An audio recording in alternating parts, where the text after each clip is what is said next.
Welcome back to my channel. Today I will be reading you Snow White and Rose Red.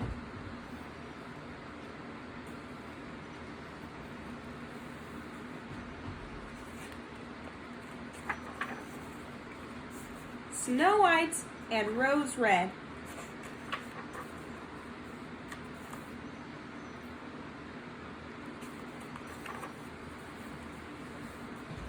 There was once a poor widow who lived in a little cottage with her two children, Snow White and Rose Red.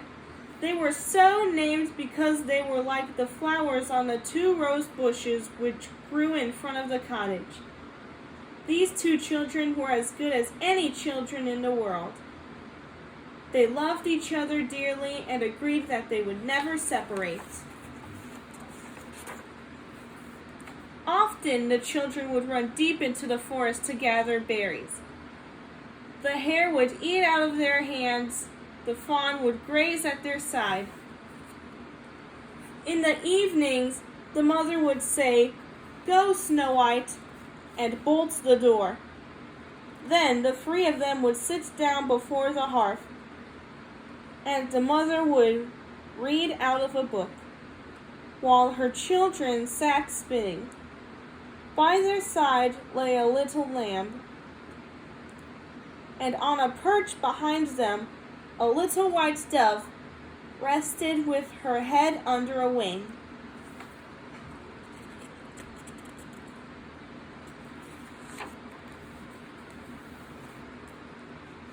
One evening, when snowflakes were falling, there was a knock at the door. Rose Red drew the bolt, and a great bear poked his head in. Rose Red ran back, the little lamb bleated, the dove fluttered on her perch, and Snow White hid behind her mother. The bear began to speak. "Do not be afraid. I will do you no harm. May I come in and warm myself?" "Poor bear," cried the mother. "Come in and lie down before the fire." Then she said to Snow White and Rose Red, "Come here, my daughters. The bear will not harm you." Soon the lamb and the dove, too, overcame their fears and welcomed the visitor. "Children," said the bear, "please clean the snow off my coat." Snow White and Rose Red swept the snow off with their brooms. Then the bear stretched himself before the fire. The children played with the clumsy animal. They pulled his long, shaggy hair.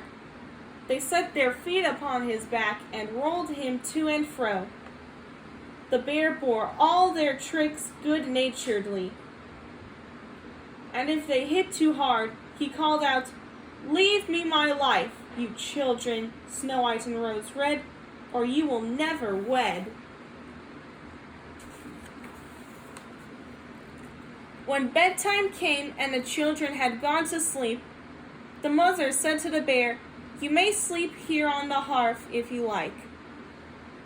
In the morning, the bear trotted away over the snow, but in the evenings he returned at a certain hour. He would lie down on the hearth and allow the children to play with him. But one morning, when spring had returned, and all was green again, the bear told Snow White that he must leave them and could not return the whole summer. Snow White was sad to see the bear leave.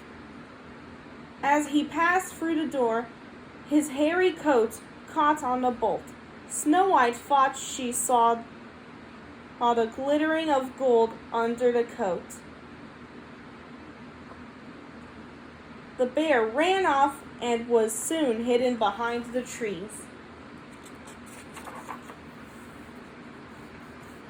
Sometime later, the mother sent the children into the wood to gather sticks. They came to a tree across the path, and there was a dwarf with a wrinkled face and a snow-white beard. The end of his beard was caught in a split of the tree, and the little man was trying to free himself. He glared at the children. "Are you going to pass by without offering to help me?" "What have you done, little man?" asked Rose Red. "I wanted to split the tree to get some wood for my fireplace, and my beard got caught." The children tried and tried to free the dwarf, but without success. Finally, Snow White pulled out her scissors from a pocket and cut off the end of the beard. As soon as the dwarf was freed, he snatched up his sack. The children saw that it was filled with gold. He threw it over his shoulder and marched off, grumbling, "Stupid people to cut off a piece of my beautiful beard."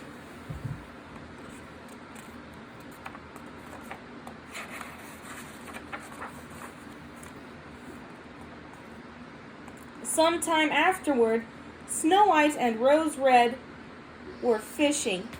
As they came near the pond, they saw the same dwarf hopping about on the bank. "What are you doing?" asked Rose Red. "You will fall into the water." "I am not quite such a simpleton as that," replied the dwarf. "Don't you see that my beard is caught in my fishing line? And this fish is pulling me in?" Snow White and Rose Red tried to untangle the dwarf's beard, but they could not. So Snow White pulled out her scissors again and cut off another piece of the little man's beard.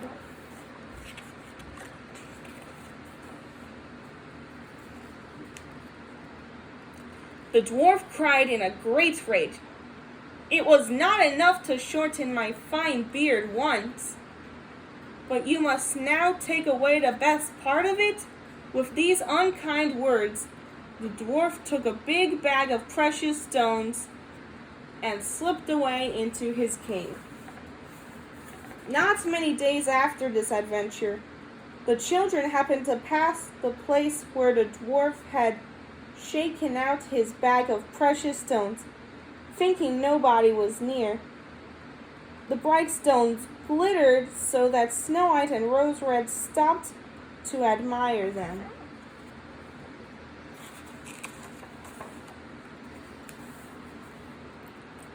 The dwarf suddenly appeared. "Why do you stand there gaping?" he raged.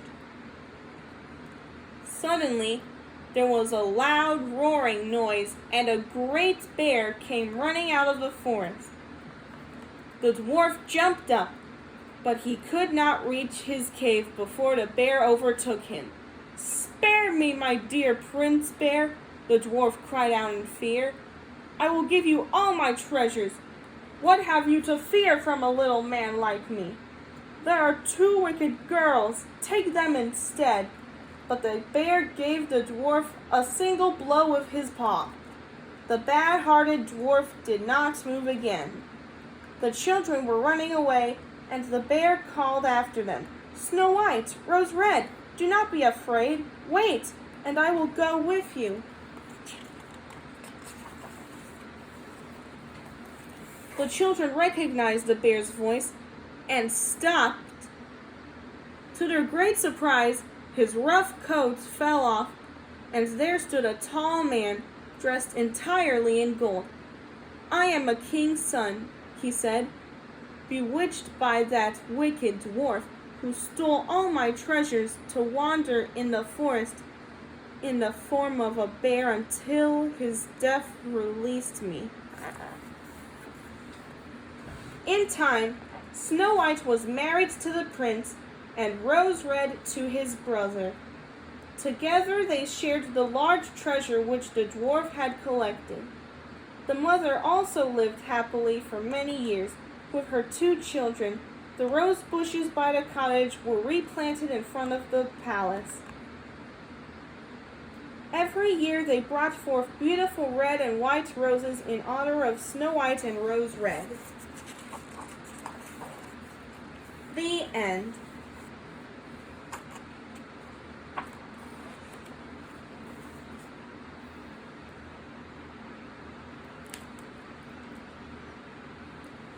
hope you enjoyed the story.